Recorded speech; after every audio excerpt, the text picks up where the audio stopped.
There's a strange thing happening in the middle class. People are working harder than ever, learning more about money than ever, watching finance videos, downloading investing apps, following market news, listening to podcasts, and somehow a lot of them still feel financially stuck. Not broke, not reckless, just stuck. They're paying bills, making decent money, trying to be smart, but every few months, it feels like they're starting over. And one of the biggest reasons is something that looks like an opportunity, but behaves like a trap. Crypto.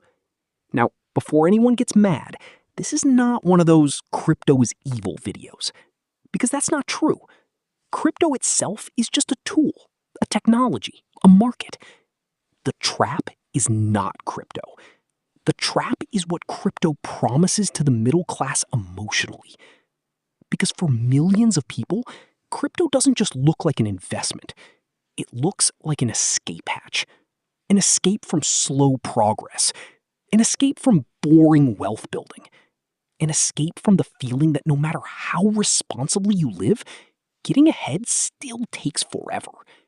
And that's exactly why it becomes dangerous. Because the moment an investment starts feeling like rescue, people stop thinking clearly. Think about the average person trying to build wealth. They're told to budget, save, invest in index funds, avoid debt, think long term, be patient. And none of that is wrong. But let's be honest, it's not very exciting. Invest consistently for 20 years is good advice. It's just not emotionally satisfying when your rent went up, groceries cost more, and you feel like one emergency could wreck your whole year. So then, crypto enters the picture. And suddenly, the story changes. Now it's not build slowly. Now it's get in early. Not stay patient, but this could 10x. Not wealth takes time, but this is how regular people finally get ahead. That's the hook. And it works because it speaks directly to a very specific middle-class frustration. I'm doing everything right. So why does it still feel like I'm falling behind? That question is powerful. And when people live with that question long enough, they become vulnerable to anything that sounds like a shortcut. That's where the trap begins. Let's imagine someone named Alex. Alex is 29, has a decent job, pays rent on time, tries to save, maybe even has a retirement account. He's not irresponsible. He's exactly the kind of person who wants to make smart financial moves. But Alex also feels pressure. He sees home prices rising faster than his savings. He sees people online talking about financial freedom. He sees headlines about people who turned a few $1,000s into six figures. And slowly, he starts to feel like traditional wealth building is too slow for the world he lives in. So he tells himself something that sounds rational. I'm not gambling. I'm just taking a calculated risk. And maybe at first, that's true. He puts in a small amount. Then, the price goes up. This is where the psychology gets interesting. Because once something makes you money quickly, your brain doesn't just register profit. It registers possibility. And possibility is addictive. A slow, disciplined investment doesn't give you that same emotional rush. A boring index fund doesn't make you check your phone every hour. A diversified retirement account doesn't make you imagine quitting your job next year. But a fast-moving asset does. Why? Because the human brain loves variable rewards. The same reason people get hooked on slot machines, notifications, and sports betting is the same reason they get obsessed with highly volatile assets. The reward is unpredictable, and unpredictable rewards are weirdly powerful. Your brain starts chasing the next spike, not because you're dumb, because you're human. That's what makes this trap so effective. It doesn't catch lazy people.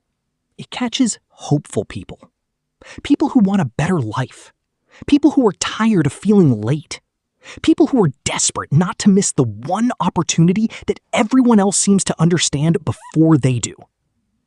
And once that fear kicks in, the middle class starts making a subtle but costly mistake.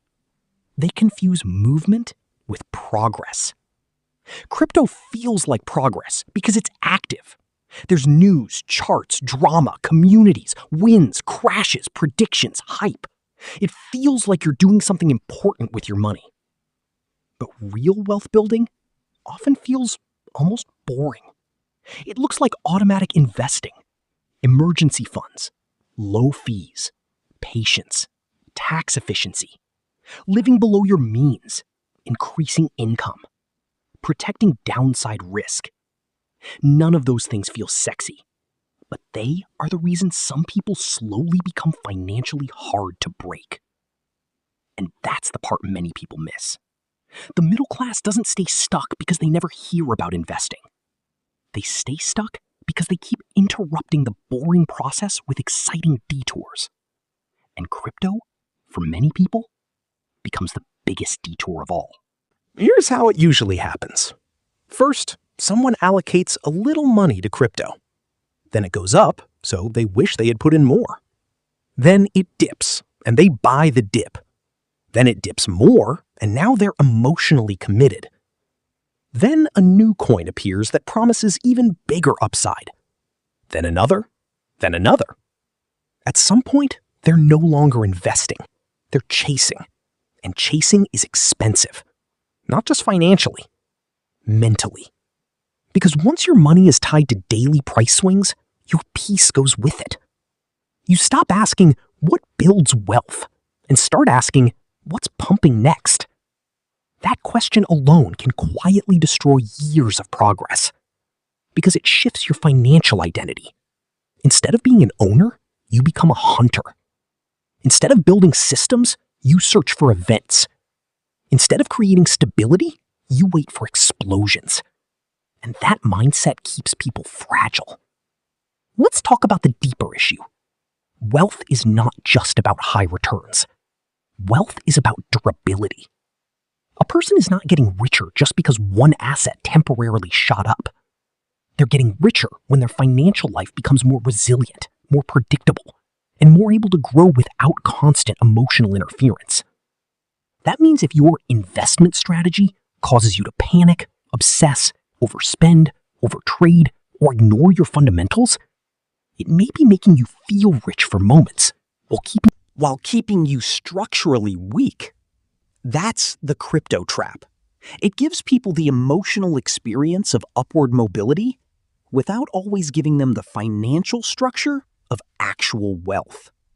And the middle class is especially vulnerable because they're in the most psychologically uncomfortable position. If you're truly wealthy, you can afford risk.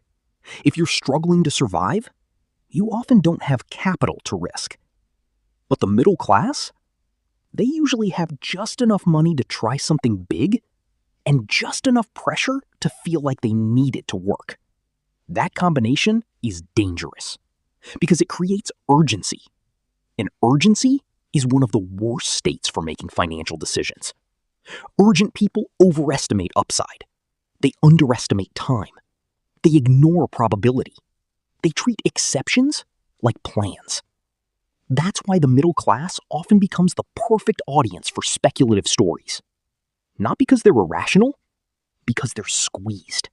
And squeezed people are highly attracted to narratives of acceleration. Don't work for 30 years.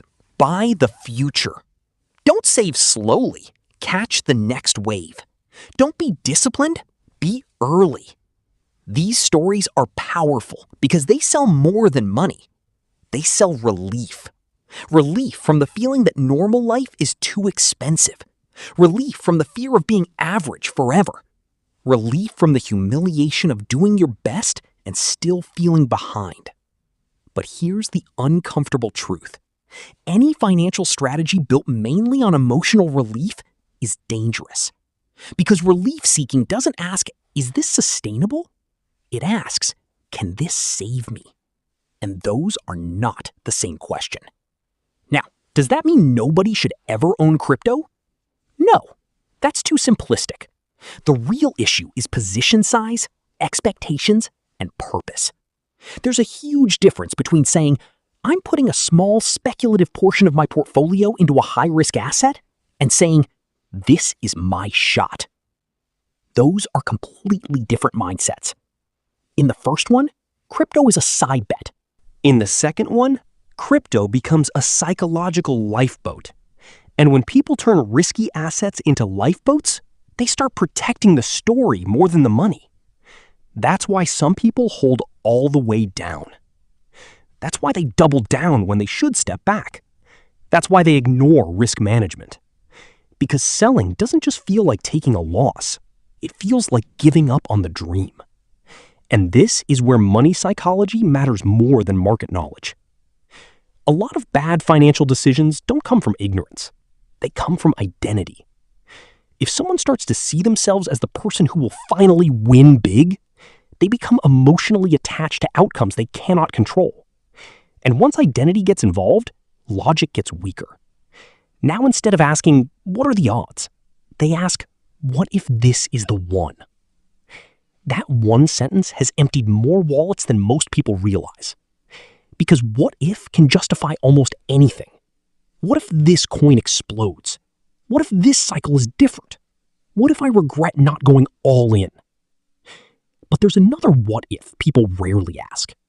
What if the real path to wealth is so boring, so unglamorous, and so slow-looking that most people keep abandoning it before it works? That's the insight. The biggest trap isn't crypto itself. It's the belief that wealth should feel dramatic, that it should come with adrenaline, that it should announce itself with huge jumps. Real wealth often grows quietly. It doesn't always look impressive in the moment. It looks like consistency when nobody is clapping. It looks like investing money you could have spent to impress people. It looks like not needing every financial move to change your life overnight. It looks like emotional control. And emotional control is probably the most underrated wealth-building skill in the world. Because if you can control your excitement, your envy, your fear of missing out, and your need for fast results, you immediately become harder to manipulate. Markets can't tempt you as easily. Trends can't pull you off course as easily. You stop building your future around headlines. You start building it around habits. And habits are where the middle class usually wins. Not in one magical leap, but in systems. A cash cushion, a steady investing plan, skills that raise income, a lifestyle that doesn't expand every time income does, time in quality assets, selective risk instead of desperate risk. That's how wealth becomes real.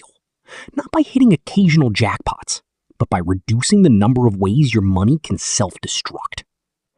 So if someone watching this owns crypto, this is not a call to panic. It's a call to be honest.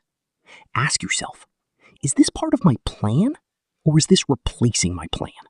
Am I taking a measured risk, or am I secretly hoping this rescues me? Am I building wealth, or just renting excitement? Those questions matter, because one of the easiest ways to stay middle class is to keep acting rich during bull markets and fragile during bear markets. A lot of people don't need a higher risk strategy. They need a more stable one. They don't need more hype. They need a longer time horizon. They don't need more opportunities. They need fewer self-inflicted resets. That's the practical takeaway here. If you want to build real wealth, don't let speculation become your foundation. If you want exposure to something risky, keep it small enough that it can't wreck your future. Make sure your boring money is doing most of the heavy lifting. Because boring money is usually the money that stays. And the money that stays is the money that compounds. That's how ordinary people become financially strong. Not by perfectly timing chaos, but by refusing to depend on chaos. In the end, the crypto trap that keeps the middle class poor is not just volatility. It's the emotional story wrapped around volatility. It's the fantasy that one exciting bet can do what years of disciplined behavior are supposed to do. sometimes it can. For a few people. For a period of time. But building your life around exceptions is one of the fastest ways to stay unstable. The middle class doesn't need more financial entertainment disguised as strategy. It needs clarity. It needs patience. It needs a system strong enough to work even when life is expensive, markets are noisy, and social media is screaming about the next big thing. Because real wealth is not the ability to catch every wave. It's the ability to stop needing waves to survive. And once you understand that, you stop chasing money that looks exciting and start building money that actually sets you free.